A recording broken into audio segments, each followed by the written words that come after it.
where mental health meets real life. I'm your host, Samantha Ariza, therapist, educator, mom, semi-normal human being. It really kind of always depends on if you ask someone who knows me or doesn't know me. But overall, I want to be your go-to person for real, relatable conversations about healing, growth, and this whole emotional mental health wellness thing that we talk about here. Because around here, we believe that mental health doesn't have to be stiff or scary. We keep it human, we keep it practical, we have a little bit of fun along the way because life is messy and hard, and we're all just trying to figure it out. But this is just to let you know this is not therapy. You're not being therapied against your will or, a replacement for therapy. This is just another way to get help for ourselves, help for others, and just get that information out there. Each week, you're going to get some honest insights, science-backed tools, stories, which is the focus of this season, stories that remind you you're not alone in this. And whether you're on your own healing journey or supporting someone else, there's something here for you, my friends. So take a breath, grab a cup of coffee, some green tea, maybe some decaf if you're feeling a little on edge. But let's get comfy, my friends, and dive into today's episode. Because today we're talking to Jon Anderson, and Jon Anderson is someone who I haven't met before this conversation. He was a friend of a friend, if you want to say. But this conversation was so good because Jon comes from not only having his own personal mental health journey, he also works in the mental health field. And he works in a very stigmatized kind of grouping. He works in mental health hospitals and IOP. When it comes to people talking about like grippy sock vacations, it's usually because they're trying to avoid meeting Jon and in the place of his work. So this conversation is something we really need to get into and really need to kind of debunk some of this stuff. So we're going to get into this conversation with Jon today and really see his own personal journey and why he does what he does. But thank you so much for being here, Jon. I'm so excited for this conversation. It's a little different for me because everybody else I've had so far for the podcast, I've known because I've worked with them before. So Sure. this is a whole new conversation because we were introduced because of Kristen. And so I'm really interested to hear about how you know Kristen and kind of like just yourself and your journey. So Sure. And I'm so glad to be here. I've never actually shared my story in this capacity before. So this is going to be a first time for me. I have been active in recovery spaces before. So I have shared my story in that very specific light, but this in a mental health conversation as in general is new for me. So I am excited to do so. And I've heard good things and I'm glad to be here. okay, cool. So how do you usually describe your mental health journey? My journey began when I was very young. I am able to recall some of my earliest memories kind of being a struggle, and Mm, I didn't wasn't able to identify obviously at 5 years old that I was having mental health issues. yeah. Um, but I knew that something wasn't right. I didn't feel quite right. And growing up in the 90s as a certified 90s kid, um, there wasn't a lot of conversation about mental health. And so, yeah, I just didn't know what was going on. And as I got a little bit older and was able to identify some of what was happening, it took me a really long time to be willing to make any changes. Again, because the conversations weren't happening. I saw Mhm. mental health and mental illness as weakness, and I didn't want help. I didn't need help, but I did. Um, so it's been a journey, and it's been nonlinear. There Mhm. have been times in my life where I feel like I am excelling and I'm doing all the things, and then there are other times where there have been setbacks. So it's a journey is really truly the story, and I don't ever expect it to end. Yeah. But I'm grateful for where I am now. No, no, no. I think that's like the biggest thing. And I hope with this season, people kind of get that idea. Like it's not a one and done thing. Mental health is going to be your whole life because you're always working on it. Some days are good, some days are bad, but we're always just trucking along doing the best that we can. That's Um, right. Now I know you said like at 5 years old you knew something wasn't like right. So can you talk to me a little bit about like what was going on that you kind of noticed?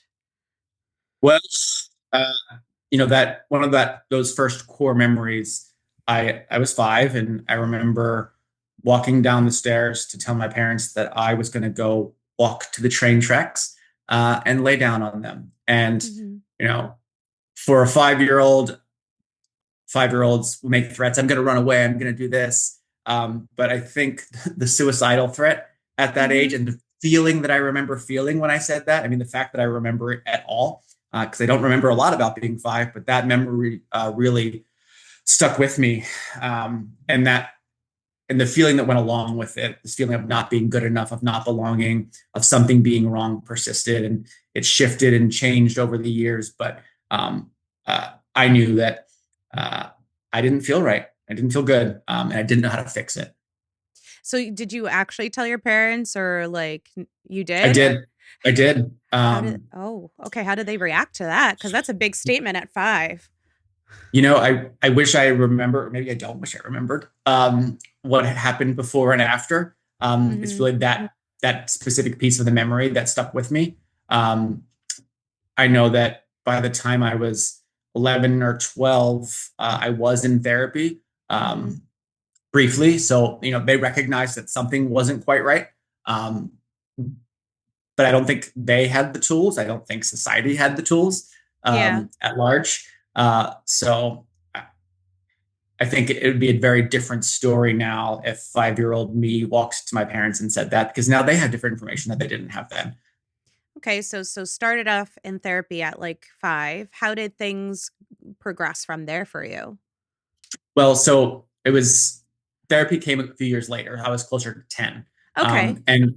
And I had this anxiety that someone was going to break in and I suppose murder me. And so I couldn't sleep. I was anxious all the time, and that's when they first put me in therapy. And that was brief. Um, and I believe that it kind of helped for the time being. Um, However, from there, that kind of suicidal ideation, that kind of latent, lingering suicidal ideation that wasn't necessarily an immediate threat. I didn't feel at risk for actually completing suicide, but Mhm. it was there.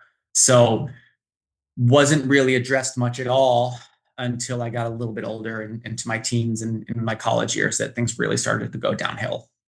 Okay. Okay. So was that what helped you start listening to your internal signals like around that time when you were saying like early college years, late adolescence kind of time? Exactly. Yeah. So um, around that time, I started engaging in self harm, some substance use, Mhm. and I remember starting to share with friends that um, I wasn't okay, and the people around me were starting to see that. And I was lucky enough to have a good social support group. Um, and so, people would check in on me, but I mostly refused any real help because, again, I remember distinctly thinking, I don't want to upset my parents. And if I admit all of this stuff about my suicidality and my depression and my substance use, that I'm going to be making things harder for them. And so there was this kind of guilt that I was carrying. Like if I really was authentic and asked for help, that I would be a burden. And I think that feeling of burden uh, is a big part of what made me feel the way that I did. I just felt like my existence was a burden to Mm. others. That could be such a tough thing for an adult, let alone someone who's just still growing up and in that adolescent kind of early like adulthood to feel like that. That's something that's heavy to carry. It was, and I was lucky enough to have parents who did care, and so that they knew that I wasn't right. I wasn't doing anybody any favors by denying, my own mental health. Everyone saw it. No one was fooled. Um, Yeah. but I just hadn't found the willingness or the understanding that my family relationships, my friend relationships, they would actually be better if I was authentic and shared what was going on with me, because I was just so scared of being true. Mm, got it. How has your relationship with yourself changed over time? It's a big Quite a one, I bit. know. Yeah, I mean, the self hatred Mm, um, has been a through line in my mental health journey, and that's one of those things that I will continue to work on a daily mhm. basis, because the thoughts still come, Yeah. um, even though I have some tools and I have great support systems. And I now have a much better relationship with myself. But um, throughout my adolescence, early adulthood, I forget which developmental stage I'm in now. I believe it's still early adulthood technically. Um, Yeah. um, and so I have learned to love myself a bit in a way that I couldn't when I was younger. And the shame that comes along with feeling like a burden, feeling like something is wrong with me, just contributed to that self hate. And that, of course, is it's a feedback loop, because Yeah. then I hate myself because of the shame, and then that causes more shame, and so it was a lot to overcome. And it took meeting some really, like I said, I had some friends who were supportive when I was young, but as I got older, I met people who actually really got me. And over time, that gave me the freedom to start being a little bit more authentic and share my feelings, um, and to believe that I could do that without losing people. I Mm, think that was a big piece for me, is like, if I'm authentic, and um, if I'm true to myself, then I'm going to lose people. But by failing to be authentic and true to myself, I was again feeding into that self hatred. mhm. So it took a long time for me to come to accept myself. And I'd be remiss if I didn't mention that I identify as, I suppose, bisexual, and uh, I did not share that with anybody until I was 28. Okay. Um, growing up in the 90s in a blue collar Pennsylvania town, the homophobia, whether overt or latent, it was everywhere. It was in the language we used, in the language my friends used. The slurs and everything were just part of daily conversation. Mhm. Even if they didn't necessarily, my friends didn't bully me for it, although I was bullied at an earlier stage. Um, um, I was fighting constantly with being true to myself in that way. So there was a lot happening, driving me to kind of not love myself, and it took a lot of unlearning to Yeah. get to the point where I did. So the outside voices and things that you were hearing were just feeding into that self-hatred loop that you were talking about. Exactly. Interesting. Yeah. And it's hard because they don't know. So they're just saying things and you're like, "Oh, if they're saying this without even knowing, what would they say if they knew?" Exactly. Okay. So it sounds like that's a big part that felt misunderstood because, like, when we talk about mental health, I feel like there's a lot of parts that are misunderstood by ourselves as well as by others. It seems like that's a big part. Are there other parts that you felt like were really misunderstood by yourself and even by others? Yeah, I think my general, you know, I have big feelings. Um, I avoid calling myself sensitive now, Mm, because of the weight that carries. Um, but I have big feelings. And if I'm crying in front of the class in fifth grade, and then getting bullied for that, um, I learned, um, I came to believe that part of myself, that big feeling part of John, was bad. mm, And so I had to try to suppress that. And so, what I didn't understand about myself, to your question, was that was okay. mm. It's okay to have big feelings. It's what you do with those feelings that matters. Um, but instead, hearing the message repeatedly that those feelings were actually bad and I should try to suppress them, um, I just didn't understand that my feelings were good and valid and okay to express. And so that fundamental mismatch between what I was feeling and what I was allowed to express without social consequences, I think really took me down a path where I couldn't accept those parts of myself, so I didn't understand them. And that's a big thing to feel like, especially because feelings are something sometimes we can that just pop up and it's like, now this is not acceptable. It's a huge kind of separation between you and everybody else. So that could play a major part of how you relate with others. Definitely. I guess what has surprised you most about yourself during this process? That I could get through it at all. Okay. When I was younger, I was so certain that I would not make it to 25, 30, 35. I kept pushing that number back. It's like, there's no way I keep getting through this. And so I guess the resilience and getting to a point where I can be comfortable with myself. I didn't never see that coming. I did not think it was in the cards for me. Mm. And here I am. And yeah, I feel like I'm pretty authentic now.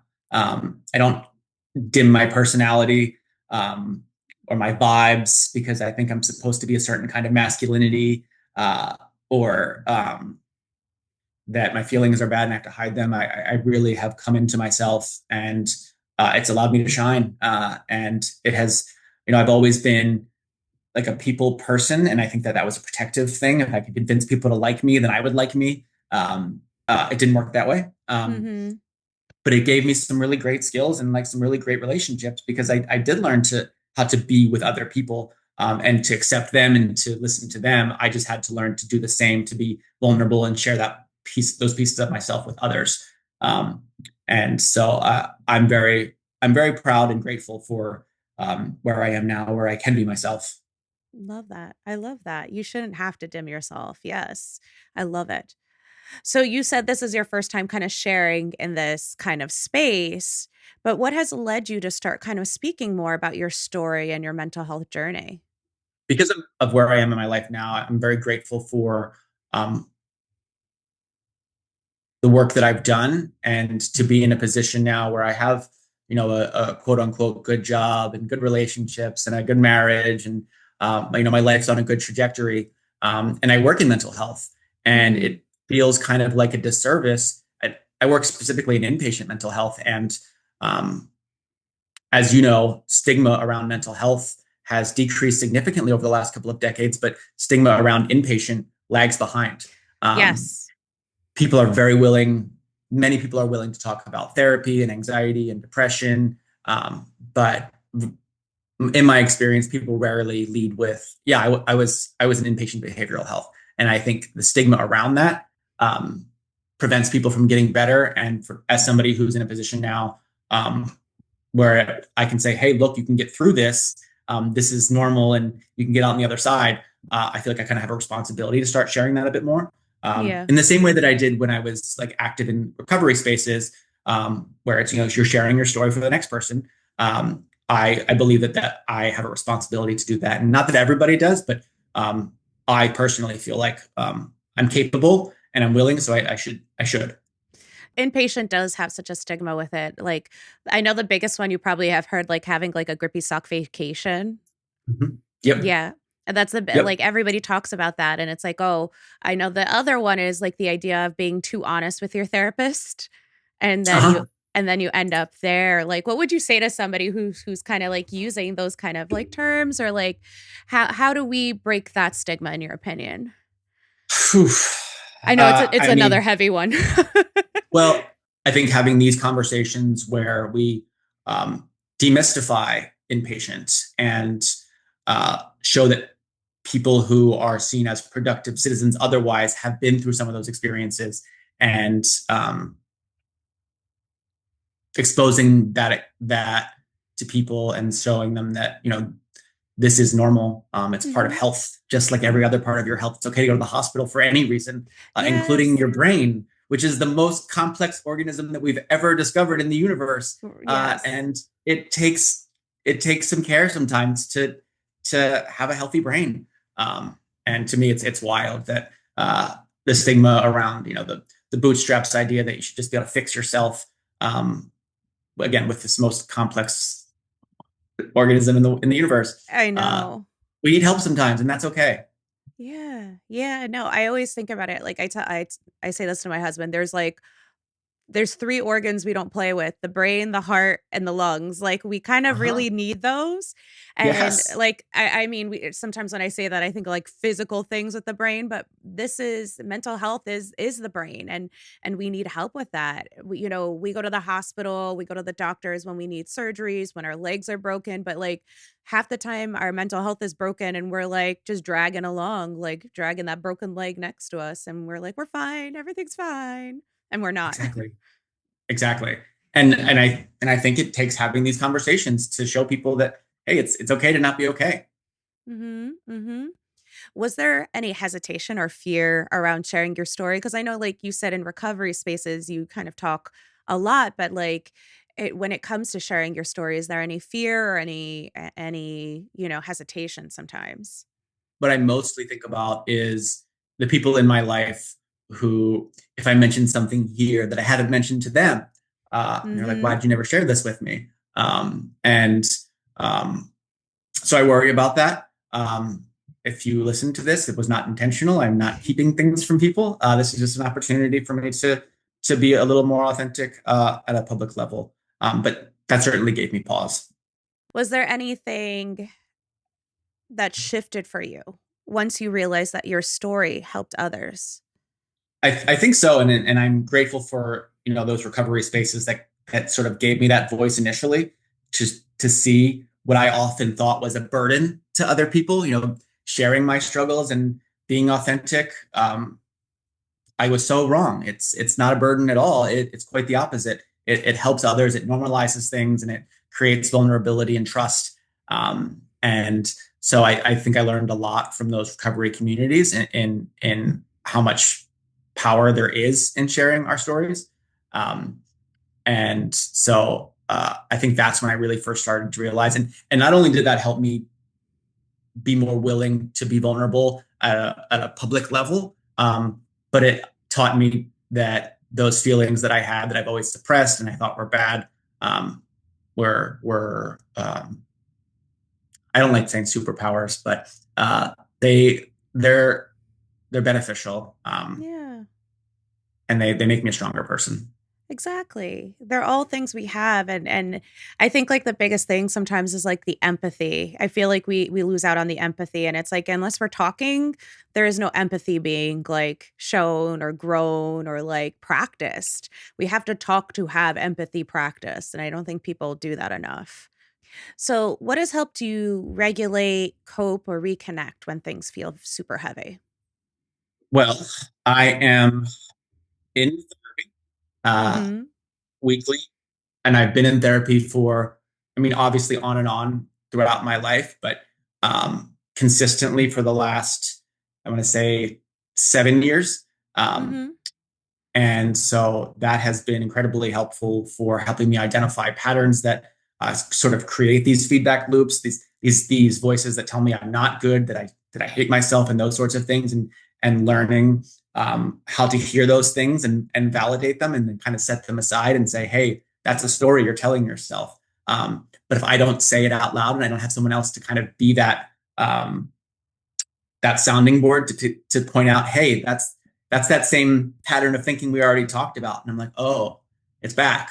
Um, Mm. because like I said, it's not linear. These things will crop back up. Um, so uh, my therapist is incredibly helpful. Um, Having made a lot of friends in the recovery space, even though I'm not as active as I used to be, I made friends who get me, who I can share all of this with without the fear of being a burden, without the fear of judgment. Um, uh, so that is very helpful. I have a great relationship with my wife, who I can be authentic with, and finding a partner who accepted me for who I was really made a big difference. And I'm also on medication, so I meet with my psychiatric NP on a monthly basis just to check in. Mm-hmm. and make sure everything's going okay.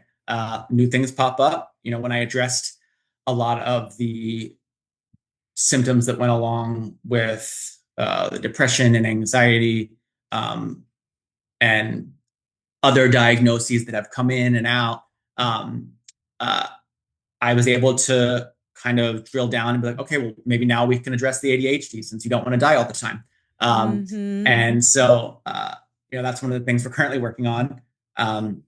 But the combination of therapy, medication, and good social support, and taking care of myself outside of those things, doing my hobbies, going to the gym. I like thrifting, Oh, I love hanging out with my thrifting. dog. Yeah. My wife and I went to the Haley Williams show on Monday. So Nice. she was so good. Um, Ah, uh, I'm and so jelly. just, yeah, she was great. I'm sure she'll be back. I feel like Paramore will tour. Oh, don't even. I Yeah. can't. I will die. Like that is up there because I remember seeing her back in the day, like Paramore back in the day at Warp Tour, like Uh-huh. like the original like Warp Tour. Not Uh-huh. whatever they're doing nowadays, Hmm. but Hmm. yes, I remember that. I would die. I would die to go see her again. Well, it was so fun because it was at the Electric Factory. And Oh, when nice, I turned nice. 16, I saw Yellow Card and Something Corporate there on my 16th birthday. And Monday was my 38th birthday. And that's what we went for Oh, at the same nice. venue, pop punk, same vibes. Yes. So yeah, it was, I it was love it. cool. I love Yeah. it. The Electric Factory is nice and definitely, okay, this is why we vibe. I love it. We have the same Uh-huh. vibes. I Uh-huh. love it. Yes. Okay. Back to professional. Where were That's we? okay. So, you know, finding time to do things that make me feel good, outside of the coping skills and all the stuff that I need to Mhm. help me maintain feeling good, but just doing things that I love, and um, enjoying life because it's short. Yes, yes, I love that. Yeah, definitely. I know you do mention medication, and there's such a big stigma around medication for mental health as well. So, can you like go how you kind of like went about it? Because I know it's when I talk about it with like clients and stuff, I try to frame it a certain way, but how did it work with you and kind of having that conversation and getting into that? So I've been medicated on and off, similarly to how I engaged in therapy for the first decade of my adulthood. And it's only been over the last 6 or 7 years that I, Mhm. I really committed. Um, I think similarly to that bootstraps narrative that kept me from getting help in the first place, therapy, whatever it may be. Mhm. Um, I had the same conceptions about medication, like, oh, I should be able to figure it out myself. If I take this, am I even really me? And uh, that was hard to overcome. My wife and I have been married for 6 years. We've been together for 8 years, and I think it took getting into a relationship that I knew I was committed to, and kind of seeing how some of my um, behaviors and thought processes were um, interfering with having a strong marriage. I really wanted to commit. And I know that ideally we do these things for ourselves, but sometimes you need some outside reasons to do it. At least I did. Mhm. And seeing the way that when I was better able to manage some of my emotions, the impact that had on my marriage Mhm. was reinforcing. Um, and so, now that I'm properly medicated and I feel stable, I would never want to go back to sort of feeling out of control again. And if I had side effects or something like that were bothersome, maybe I would feel differently. But the impact that it has on my relationships specifically has made it all worth it. Yeah. Our long-term partners, our marriage, it's a mirror. Like you can't escape that mirror. Like you try, but they're right Mhm. there and they're like, "Hey, this is what's going on." Uh-huh. And it impacts me. Yes, yes. And it's like, "Hey, you can't ignore this now." And you're like, Uh-huh. "Oh man, Exactly. okay, I guess not." But that's exactly why I've created courses like Emotional First Aid for Crisis Moments, because sometimes what we really need isn't just time off. It's a toolkit for what to do when everything feels like too much. The course is practical, trauma-informed, and it's video lessons that walks you through how to ground yourself, regulate your nervous system, and make a plan right in the middle of emotional overwhelm. Whether you're anxious, shut down, or just need some help, I'll teach you simple techniques like box breathing, vagus nerve activation, and crisis scripts. These are things that you can carry with you everywhere. It's fast, it's accessible, and it comes with a workbook, so you're never kept wondering what to do next. You can find that course now at arizainspire.com and be ready for the next time you need some mental health support. Because real support starts with real tools. Now let's get back to the episode. So what are some common myths about healing that you would love to dismantle? Well, I think what I led with about the idea of linear healing, it just doesn't work that way. I mean, I have a lower back issue and I've had surgery. Sometimes it feels great, other times it doesn't. Just because I had surgery 5 years ago doesn't mean I'm good forever. And similarly, just because I was in therapy in 2021 doesn't mean that I'm good in 2026. I had a friend, a gym friend, approached me the other day, and we were talking about mental health. And he said, I've been in therapy for a little while now. When am I going to get there? Essentially, and I was like, "Where's there?" Yes. What do you mean? What's there? Yeah, there is no there. I said, we're complex emotional beings, and life's going to happen. And if we don't maintain our mental health in the same way we maintain our physical health, our relationships, I can't feed my dog yesterday and have him be good today. We have to be on top of these things. And so to me, it's understanding. And certainly there are people who need brief interventions because of some kind of life event. But for someone like me, it's a practice. Definitely. So for someone who's listening, who feels stuck or discouraged, what would you want them to hear? That I have felt stuck and I have felt discouraged. And that's a tough feeling, especially when you're putting in work and you feel like you're spinning your wheels. It has made me in the past be like, why am I even bothering with this? I'm doing all of this work and I'm getting no results.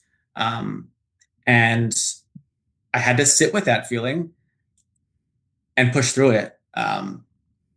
And I was able to do that because, one of the difficult things for me when I'm in that position is that it's hard to recall the good times. Suddenly I'm like, I always felt this way. I've never felt good once in my life. And then I'll get out of that and I'll be like, oh, that was crazy. That was different. Yeah, exactly. And so when you're stuck in that, it can be really hard to see the light on either end of the tunnel, before or after. And you have to trust yourself and sit in discomfort while you get through it. And that can be one of the hardest parts. And, that's probably why I ended up in recovery, is because I didn't want to sit in that discomfort. And nobody does. We don't want to be uncomfortable, right? We seek homeostasis, but often to our own peril. And so being stuck sucks. And you have to trust yourself that you can get through it. Yeah, it does. It does suck. But I think being kind of finding, I know you mentioned like homeostasis. We have an episode of the podcast where we talk about allostasis and the fact that like homeostasis and keeping balance is like a myth. You just got to like ride the roller coaster and knowing that it'll come out at the end, and you'll find when you're up, you're going to come down, but when you're down, you'll come back up as well. So I think that is a super important message that we need to really remember some days. What's something you needed to hear earlier in your journey? I think that the message that this is normal. And as we talk about like destigmatization and that sort of thing, growing up at a different time than we're currently in, I didn't think it was normal. I thought I was broken. And because no one was having those conversations uh, externally, all I had was my insides to compare with other people's outsides. And so, wanting to die at age 5 and cutting myself as an adolescent, and not seeing other people around me kind of going through those same things because I wasn't asking them, or they weren't sharing with me, made me feel really alone and broken.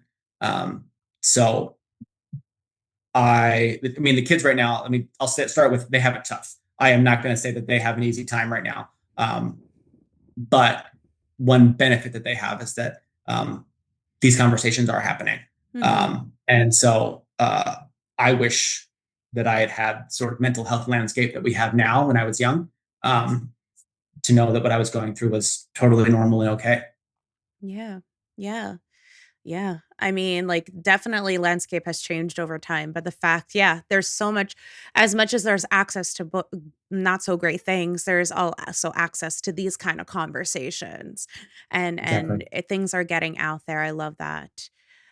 So, how can someone begin supporting themselves without trying to fix everything and fix themselves necessarily? I think being curious um, is a big part of it for me. Instead of looking at myself and being like, "This is bad. You're bad. You shouldn't be going through this." Asking a question, like, "Why am I feeling this way? Mm, Um, why is this persistent feeling of not being good enough so hard to shake? Where did it come from?" Um, and asking myself those questions without judgment, right? I'm not saying that I shouldn't feel that way, but why do I feel this way? Um, and I think that curiosity can go a long way. It starts the conversation, mm-hmm. um, because it challenges the idea that it has to be that way, without shaming. It's just like, oh, this is interesting. I feel this way a lot, and I'm not exactly sure why. And you can just kind of start to have that dialogue with yourself. Are you a Ted Lasso fan? I am a Ted Lasso fan. Because you said be curious, and I was like, ah, Ted Lasso, there you are. Is that where I got that? Maybe, but It I might be love where I it. got it. No, Yeah. it's one of my favorite parts of the whole show where he's doing that game and he's like, if you were curious, you would have asked all these questions, but you were Uh-huh. judgmental of me. And I think I love it because it is true. You have to be curious, curious of yourself, curious of others, and curiosity opens the door versus judgment just kind of like blinders on of what's going on, and I love that. That is so important, and yay for Ted Lasso. Um, Yeah. so what are some things you're still learning about yourself right now? Well, I think as I continue to heal and I continue down this journey, uh, seeing new things pop up. When I address, it's like the putting the gum in the wall. It's like I address this, and it's like, oh, but now because this feeling isn't so overwhelming, I'm actually able to notice this other feeling that was less overwhelming than that one. So it Mhm. kind of was in the shadows, and now this is gone, and now I am more aware of this other piece of myself. And I think, um, you know, getting past all of uh, the persistent suicidality, and getting to the point where, like I talked about with my wife, it's like, okay, well, I don't want to die all the time, but am I happy with how I'm handling conflict? Am I happy with um, the way that I present myself and being authentic? So I've learned, and I continue to learn that there's always going to be something that I can do to make myself feel a little bit more authentic and to take better care of myself. And and again, I have to listen to myself. Um, Mhm. I can't rest on my laurels. Like, oh, great, great. I don't want to die. But is that the apex of my life? Not wanting to die? I hope not. Mhm. And so it's just that I'm learning that I always have opportunities to continue to heal. Yeah. I love that. It sounds like you're becoming your own best friend a little bit, from self-hatred to like your own best friend, and discovering this relationship with yourself almost. Yeah, and the one of the areas I notice it the most, I often am speaking through work, in front of groups of people, and um, a few years ago, even though I was in a lot of ways healing, I was still really struggling with that kind of thing. And I realized that I was still protecting myself. I didn't want to be authentic and I think a lot of it is that, like, um, some of that internalized messaging about masculinity. I present a certain way, but I fear what people will think if I'm Mhm. not that masculinity, and I embody that kind of masculinity. Um, and so I've really, over the last couple of years, come into myself where I am authentic and I'm not worried, like, oh, do they think this or they think that? Because I actually like myself, and I'm like, well, if you think that, that is a bummer for you, because I'm great. Okay. What are some of the things that you talk about? You said you speak at work and do a lot of these things. So what are some of the things that you do there? Well, so because I work for inpatient, I'm kind of just talking about what inpatient is, kind of services we offer, those sorts of things, how someone can get into inpatient care, insurances, that sort of thing. But we also do something called the Professional Liaisons Association. So it's other people who are in the kind of work that I do. We get together and we kind of speak about what we do. And so it's a lot of it is talking about like specific stuff within inpatient. Um, but I'm also in a leadership position now, so I also have to share how my teams are doing, and uh, what referrals look like, a bunch of number stuff. Yeah. But in a way that, because I lacked confidence. I didn't feel comfortable sharing that kind of thing. Anything. I mean, I would walk, and I remember this when I first started in 12 step groups. My first time I spoke, I had 90 days sober, and it was supposed to be a 30-minute speaker. I was done in a minute and a half. Um, You had that nervous speed. I did, and it's because I don't think anybody wants to listen to me. Why would anyone want to Mm. listen to me? I don't like me. Why would anyone else want to listen to me? Mhm. So I just speed through things because I'm like, they want me out of here. And uh, I've had such tremendous growth in that area, and that really comes back to like the self love. Like, okay, if I like myself, then I'm not so afraid that everybody else here hates me and Mhm. that they don't want to hear what I have to say. What Mhm. I have to say has value, but I can't experience that without believing that about myself. Um, Mm. and that has been such a huge change. In fact, one of the last times I was hospitalized for inpatient actually came after a work presentation that I thought didn't go well. Um, Mm. and of course, it was a buildup, right? Like that wasn't that moment that No. caused me to need inpatient, but it pushed me over the edge.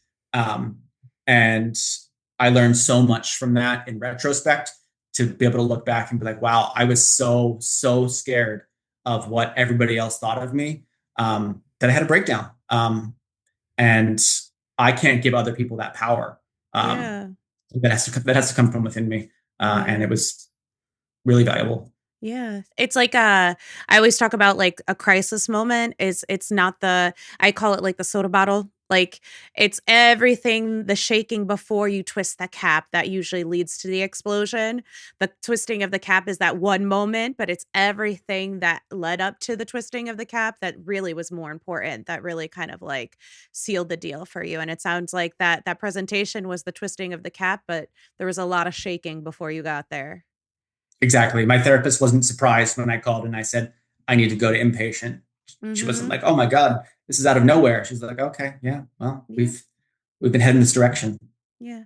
So how does because you have experience in inpatient, does that inform how you do your work now, since you work with in the inpatient field? Absolutely. So, a lot of the time I spend working with people who refer people to inpatient. But what I my favorite part of my job, which isn't even part of my job, I just make it part of my job, is to offer myself to families or to individuals who are um, considering going into inpatient, and just being able to share my own experience. Obviously, um, um, self disclosure is a balance. Mm-hmm.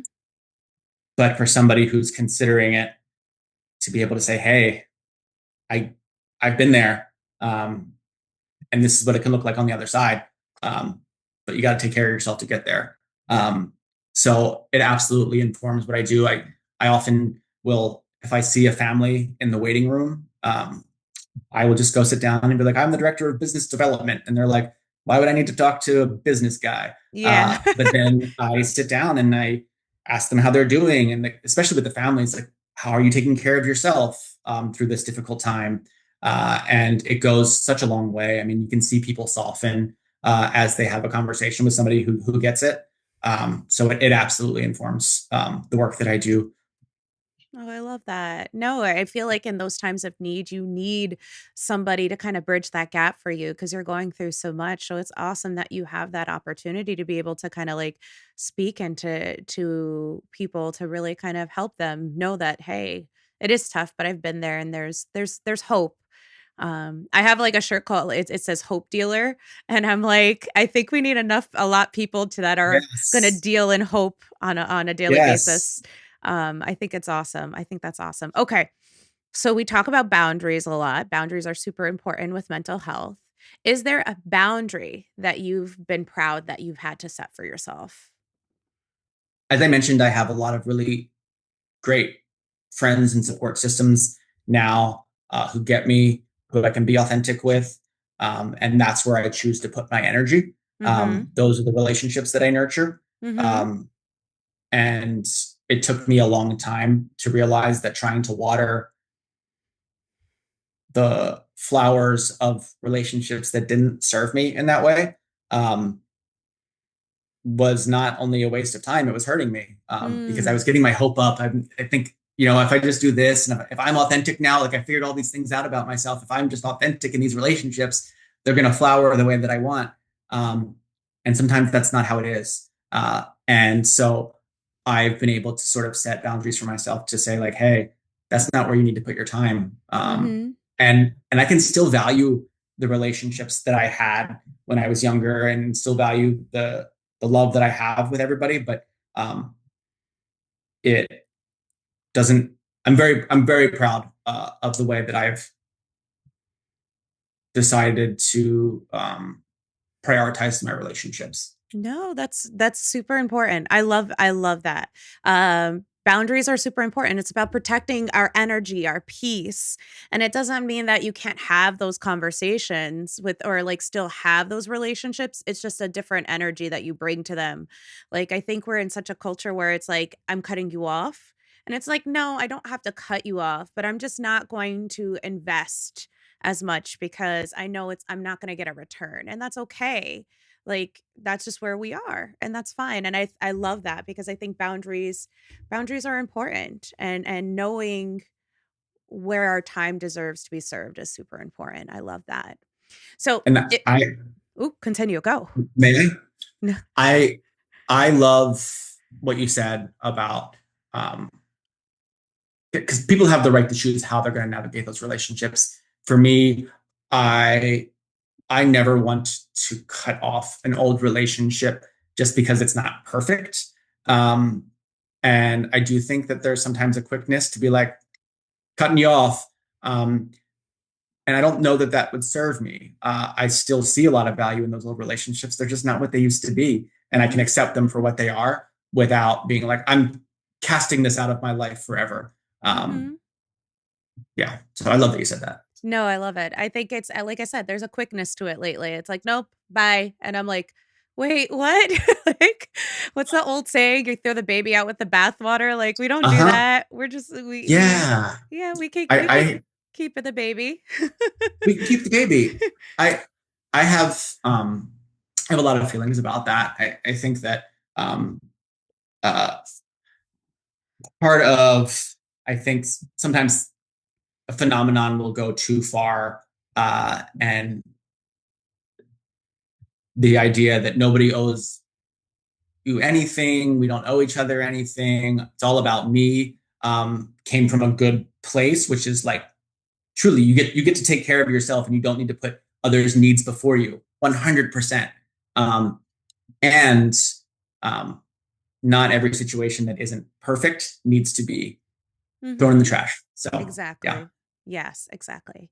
All right. Is there anything, because this is like the end of it, is there anything that you feel like you haven't said that you would love to say? Where would you like to leave our listeners today? For me, the journey was so dark at Mm. times. Having grown up with this feeling that I wasn't good enough, persistent from my earliest memories, it was really, really hard. And to, I don't want to gloss over that because I'm in a great place today. But it was excruciating. And I want people to give themselves a break. Um, because while the stigma reduction has given us access and opened up conversations, I think that it also comes along with this idea that like, well, I now we're still comparing our insides to other people's outsides. I saw that person get better. They went to therapy and they got better. And why aren't I? And this is the hardest work I will ever do. I am so sure of that. And it will be for the rest of my life. And um, give yourself a break uh, because it is difficult. And any difficult lifelong task is going to be taxing. And if you don't love yourself and recognize that, it is so hard to get through. And as somebody who thought I was going to hate myself until I died, um, it doesn't always have to be that way. Um, I never saw myself coming out on the other end. And it can happen. And there are resources. I think the other big thing for me was I had to learn to trust other people. Mm. And that was often the barrier for me because I didn't trust that if I shared, people would still love me or that I wouldn't be a burden. And I think if I had the understanding and the support around me, Mm-hmm. and my own understanding that it was okay to be authentic, I don't think that I ever would have gotten through this. The quickness with which I ended up in recovery at 23 really gave me a strong start to find other young people who were vulnerable and who could support me in these ways. Um, but I had to learn to trust them, uh, and I didn't at first. I remember I was at a after a meeting one time. I was at a diner, and from across the room, like it's this huge dining table in a diner, and from across the room, I thought I kind of saw a guy like make a face at me. Didn't happen, but my brain told me it did. I Yeah. stormed out. Someone's following me. Like, what's going on, man? I'm like, Bob made a face at me, and like that fear of Mm-hmm. not being Mm-hmm. able to be vulnerable, even with the people who I was being told were The safe. people to be vulnerable with is a place. Exactly.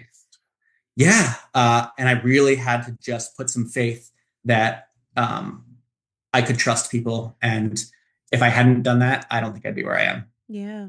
I trust definitely has to be earned, but I always like to say, like, if you don't give opportunities, you're never going to build trust. And that's the only way. You have to give the opportunities. And it's so funny. You're like, he made a face, but I don't know. He maybe not.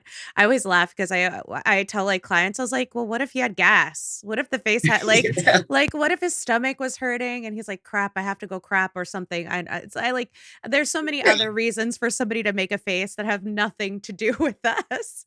Most faces people make are not about Jon Anderson, I've learned. Yes, and I have a very expressive face, and so I laugh because people will be like, "Why are you making that face?" And I'm like, "I'm making a face. I didn't even realize." And Yeah. it's literally just a reaction to my inner dialogue most of the time. Yeah. Yeah. Yeah. But thank you so much, Jon, for coming and talking to us today. I really appreciate this conversation was really good.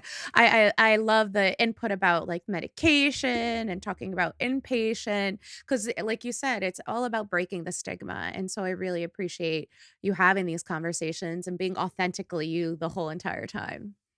Well, thank you. I appreciate the space. I appreciate that. I felt comfortable sharing it all with you. So good job there. Woo! Yeah, go team. Go team, Yeah. go. But that's it for today's episode, my friends. Thanks for hanging out with me yet again. I'm so glad you're here to go through this whole process of interviewing and hearing all these stories. Because if you found something helpful, inspiring, or even just here, I'd love if you'd continue to follow the show, leave a review, subscribe to the podcast, or even just share this episode with someone else, especially if you feel like these stories are something that people really can relate to and need to hear. But do you want more support on your mental health journey? Head over to arizainspire.com or even our Stan store that's in the link.